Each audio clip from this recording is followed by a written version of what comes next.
I would like to introduce Mr. Ypatios Moysiadis, who is the managing partner of Wattcrop, Mr. Kunze, the managing director of Baywa, and Vassilis Zorbas, who is the managing director of Entricity. So, yeah, okay. So, bear in mind all this introduction, what do you think that is the opportunity for greenfield projects? I mean, is there still opportunity for new projects? Bearing in mind that we have projects that have been eligible for connection terms of almost 13 gigawatt of connection terms which have already been allocated. Is there a future for the market for new projects? What do you think? Okay. I will start. Thank you, Sotiris. Nice to be here in this audience, and many thanks to SOLARPLAZA for keep organizing this very useful event for all the companies and persons in this sector. I have been joining since the first time this happened in 2018, if I'm not mistaken, or 19. And it keeps going, and I think it will keep going for long. So coming to the question of Sotiris, I think it's a matter of prospect. I mean, would it be interesting to file now, having in mind that you have a short-term vision of the market? No. If you have a mid or long-term vision of the market, I think very important. Again, the serious companies that are thinking ahead are definitely will look at the projections, and since we're heading for a 100% renewable energy market in the next 10, 15 years, definitely by 2040, but I think much earlier than that. And in all the various conferences in Greece and in Europe or in the Middle East I've been participating, I've always been a little bullish on my projections on the future of the renewables, whatever that is, solar, wind, storage, which we may call it, renewable, although it's assisting renewable penetration, and always we're beating expectations. Each year since 2006, 7. Each year, the forecast is short, and the actual numbers are more. So this is my, approach on the matter. Always we go for higher, and the big and important players will keep, filing applications, but not in the not organized way we saw 2 or 3 years ago. It will be more structured. Thank you very much also from my side for the invitation. It's always nice to be speaking with such a great panel. I share Vassilis' view. I think there's always room for more. When we came to Greece in 2018, actually around the time of the first SOLARPLAZA conference, we started screening a lot of projects. I think by now we screened a total of 15 gigawatts of projects. And I think the reality is that the level of quality of projects is not the same everywhere. And the question is which of all these gigawatts of projects will be realized, right? We've seen this with a lot of projects that already have grid connection terms, and they're not being built for years. And there are reasons, there are good reasons for that, right? So I think the answer is yes, you can still do greenfield development, but the market is getting much, much more complicated. You cannot do it just for plain vanilla PV somewhere in Vassilis, right? I mean, that would be suicide. But if you're very smart, if you look at energy storage, if you have hydrogen in your, let's say, perspective, if you have an off-taker that you're talking about, if you take the transportation lines, etc., into account, and I think most importantly, if you're patient, then I think there's still room for project development. Thank you. Okay. And if you would like to add, I mean, do you think the cost of development, bearing in mind Philip's approach, do you think it has increased compared to previously, or it has decreased, or whatever? Well, thank you very much for the invitation as well.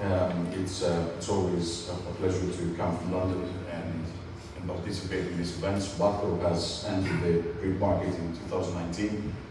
Macquarie Green Investment Group acquired the company in 2021, so we are a successful startup story, if you would like, in the energy sector. We've also produced a couple of informative guides on floating PV and agri PV, free to download from our website. I think Mrs. Secretary has something to consider and take into account when you reevaluate the necessary legislation. And we're also finishing the outlook, the Greek market outlook, which is again going to be available to download from our website by the end of the month. Now, coming back to the Sotiris' question, I think there are 4 ingredients when it comes to serious development in Greece. And if we want to be honest and successful and honest with ourselves, we need to look at grid capacity. We need to look at storage in combination with balanced technology development. So we cannot have solar there, wind there, so the technologies need to be balanced because one technology is supplementing the other. We need to have fast licensing, so we cannot wait for 6-10 months to get a license. And I think whenever we've seen digitalization processes entered into the licensing process, this created a sense of transparency, and also it created, it provided clarity in investments. And I think the 4th pillar that I would say is stability on the legislative and on the government. So having a stable government, that we don't have many changes, elections are coming, so investors are getting more worried about the outcome, and also stability in the legislation. So things like the ministerial degree, I think I've been very sort of open and loud in this. I think the intention was probably good, but the execution could have been better. And more things should have been taken into consideration. Now, development, we need to take into consideration new business models. As an example, I always give GridServe in the United Kingdom, where they've created their generation and their own consumption, so they've invested in EV infrastructure. So outside the sort of vanilla IPP or retail market. And also we need to start looking at combining technologies. So where can we co-locate assets? And then actually see how can we increase demand. Now, increase demand, I think we were discussing about it yesterday with Philip. I share his vision and what the Fraunhofer Institute study did last year, that we can actually become the Saudi Arabia of green energy. But it takes vision from the political side to allow that. And it takes massive investments in infrastructure. Now, the key is to look at best practices at other countries, and perhaps on the infrastructure side, something we will discuss later on in the grid panel, is to allow private investment in the infrastructure, in the transmission infrastructure. So there is still optimism.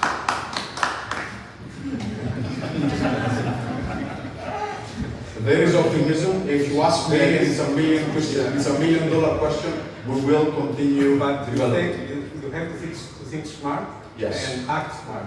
So in that respect, if we think about storage, I mean, how can storage contribute in increasing the penetration of renewables? And in this environment with the limited, let's say, connection terms and all this, what do you think? I think I also, on my opening statement, I said that the storage is assisting the penetration of renewables.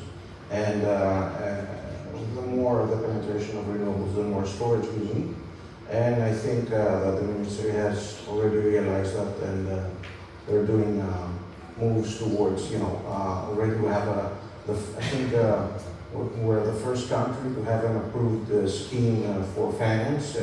It's quite an amount for our country. It's like 350 billion, which is already approved. We'll have within 2023, because there's a tight time frame. So already we're seeing this. I think we'll have like minimum 900 megawatts of storage will have to be contracted by 2023, end of 2023, and that is for standalone storage. I think the target is not yet there yet. The ministry, as Ms. Luku said, will increase most probably the target in their planning. Now, if it will go to 3, 4, 5, Mr. Kappelos, has shown a study for 5. I say that there is also the cannibalization effect in storage will also, have to be managed, because the more penetration of storage, the more they will tend to, eat each other's profits. So it needs very careful design, and if you ask me, it's not only renewables and storage, it's the whole design of the electrical system must be designed. It's the ministry's job to do it right, interconnections with other countries, storage, standalone storage behind the meter, in front of the meter, and at the end I think that the target will set itself. What the ministry should also do is try that whatever the investment, the incentive scheme they give, it will be, the business model will be able for the potential investors that they have, an IRR that can play ball. If not, we will not see the penetration we want. So, I think we're on a good track. And I think also our minister is traveling to the Balkan area quite often to boost the connections with the Balkan area, and also because it's not, as I said, storage, it's a combination of fats, hydrogen will play some role, to my humble opinion, not the role that everybody expects will change. The storage is definitely more important. Phil, what do you think, the importance of front of the meter or behind the meter storage, what do you think is more important? Or, of course, we're talking about the combination, but having projects, your company, big projects, how do you think of behind the meter storage? Yeah, we see it in front of the meter like standalone storage market for sure, but I think it's going to be a short and imminent one, basically. I think the first couple of gigawatts will cover the ancillary services needs of the country if they're smartly located in the country. But what I think needs to change also in the context of longer-term project developers, I think we need to think much more about the load and when is electricity actually needed, and how, with the tools that we have at hand right now, solar, wind, short-term energy storage, maybe emerging longer-term energy storage and hydrogen, how can we hit those demand peaks? Especially the peaks are very attractive, right? Because you want to reduce the late afternoon high price hours, basically.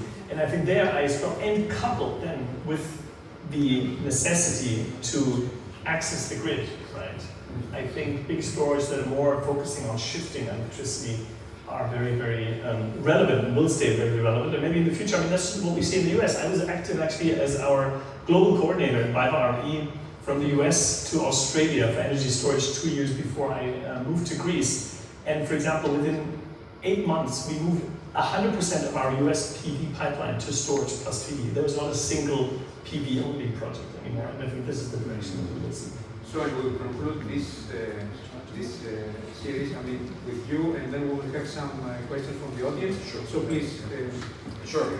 Storage. Not an easy question, I think. Storage.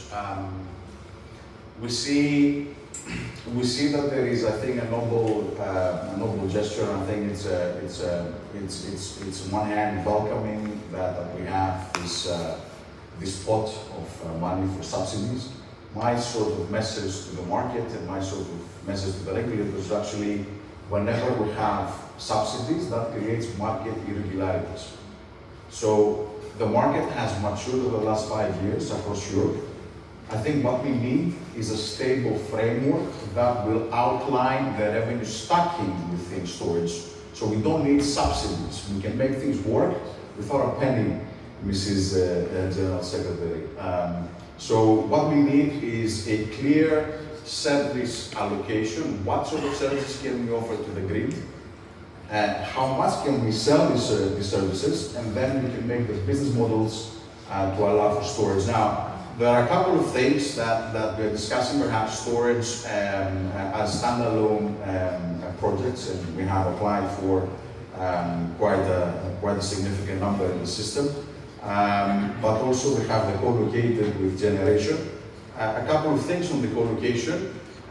From an engineering point of view, DC coupling sounds very attractive, and it looks as the solution to go, but we cannot make the economics work, we cannot make the financial models.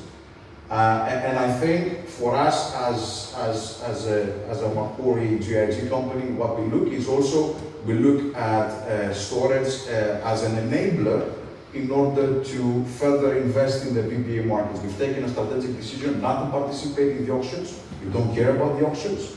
We will go through PPAs. We've already established the first corporate PPA set of deal, which is a partnering company back in July with Axpo, which was the first corporate PPA outside the vertical markets. And now we have further on situation. So PPA is the way to go, and we look at storage as a further enabler. Okay, so we have time for one question from the audience, from Slido. Let's see, what do we have? What is our next Slido question? Exactly, good. So, what is the prospect of greenfield projects in Greece compared to other EU countries? Who wants to So say we that? have talked, with that comparison now, we have to compare, I mean, what's the comparison? I mean, is it better, is it worse? Well, I mean, maybe I can take a view on this, comparing it to the German market, where our company is headquartered. Of course, you know, the drastic increases that Mr. Habeck, our environmental and economics minister in Germany, requested from the market now, going from a annual installed capacity 2 years ago to about 800 megawatts to 11 gigawatts in 2 years' time for a couple of years, is of course a number of magnitude that it will be difficult to achieve here in Greece. I still think, you know, if we set the right framework and we think about exporting energy midterm, there is a nice potential, and it's difficult, it's possible. Given perhaps the UK perspective, which we are very active in developing projects as well, I think the issues, the discussions we're having here, we're having in every other market. I think if we compare perhaps Greece with I mean the overheated Greek market with the Spanish Greek market, obviously in different sort of scale. But we in the UK we were facing exactly the same issues with Greece, exactly the same issues with a number of connections and applications for connections. I think at the end of the day, the industry has managed to outpace itself, and all the predictions from the consultants have been essentially completely wrong. I think what we are missing in this sort of situation is that we see stability on the legislative situation. So in the UK, for the last 10 years, that I've been active there, the legislative process of you acquiring a project remains the same. It hasn't changed at all. The market shifts, whether it's subsidy with feed-in tariff or it's PPA, but the licensing process, the planning, the grid application, and everything else, okay, maybe if you introduced a bond or a fee here or a fee there, but it remains stable and the same. And that creates the necessary trust from an investor's perspective to the system. We have time for one more question. All right, let's take the second one here. What do you see? Oh, here we go. What do you see as key tools for Ypatios to connect more renewables? And could the 2030 connected capacity be doubled from 28.6 gigawatts to more than 60? Wow, with a better market design. Even if you wouldn't give me the floor to answer this one, I would ask to do that, because this is a challenging question. Maybe the plus 60 is a little too bullish, but I definitely think not only ITO, all the ministry, ITO, and everyone can, and this we're talking 2030 or 2040, let's say, on the long run. We can boost exports. We have fantastic resources. We have a lot of wind. We have a lot of sun compared to Europe, especially if we add maybe after 2030, offshore wind, which the GNC has lots of wind resources, and floating technology for the wind turbines is becoming more and more mature and bankable. So I think we can definitely, also ITO has, Mr. Moderator in a Congress like less than 1 month ago, has already, pre-announced some measures to, boost more grid connection offers, and also that they're doing big plans to expand the grid. As I said before, Mr. Strekas, I well know, is traveling to Europe for the Balkan area to build interconnections, or the existing interconnections to double, triple, or quadruple their capacity. So my answer would be yes. There are many things that can be done. Also, we see also, and there was an article in Helleniq this Sunday about Microsoft president being very happy about the situation in Greece, and after 2 months' experience with the data centers, they feel happy about it. And I know that other companies in the likes of Amazon and so on and so forth are looking to build data centers in Greece.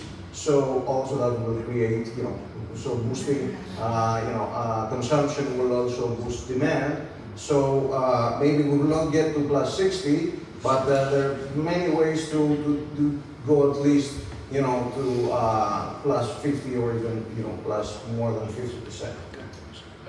Very quick, I think this would be an absolute your thoughts as well. I think release of private funds, private investors should be able to invest and retain some sort of control in their investments in the line, in the substations they control, that they do. So release private investment, number one. Number two, of course, introduce curtailment. It's something that is working in the European Union. We've seen it in our markets. It's technically possible, so of course, introduce it into the legislation. And I think the biggest sort of point for me is have we taken into consideration the electrification, not only of the transportation or perhaps of the heating stock of the houses, but looking at the industry. And arguably Greece is not the biggest industrial sort of player in Europe, but I think we have massive opportunities. And I hear about hydrogen, perhaps, and hydrogen hype. I think our first target would be to decarbonize the existing production of hydrogen, instead of just talking about additional green hydrogen. And again, my sort of thought here is that the limiting factor, especially for that, which is a parallel sort of subject of very current because of the national hydrogen strategy, the limiting factor will not be green electricity, but will be the water sources. That's my sort of personal, take. I don't know what you feel. Well, regarding easy tools, how IPTO can connect more renewables to the system, it's interesting again maybe to look at Germany. There was a stress test of the German grid just a few months ago around the whole decisions about the nuclear power plants. And what the German, the 4 transmission grid operators said is continuing running the nuclear power plants only came out 8th in a list of measures. And I think the first 3 or 4 measures, which are much simpler activities around measurements, about more data science, etc., things that can be applied relatively quickly, also in countries like Greece, have a much better and a faster effect, and they're much cheaper. So we are actually working on this and analyzing right now with our grid expert team in Europe which of these can be transferred to Europe, and then we're planning to come back and present some of those to the general public and of course also to the ministry to see what we can do to allow more renewables on the grid. All right, so with this to conclude, I think there is room for new projects, but the investors should be more cautious and more smart and using new applications. So there is room for more things to do. So with this we conclude. Thank you so much for panelists. Thank you for yours as well. Yes, indeed. Now we'll go ahead and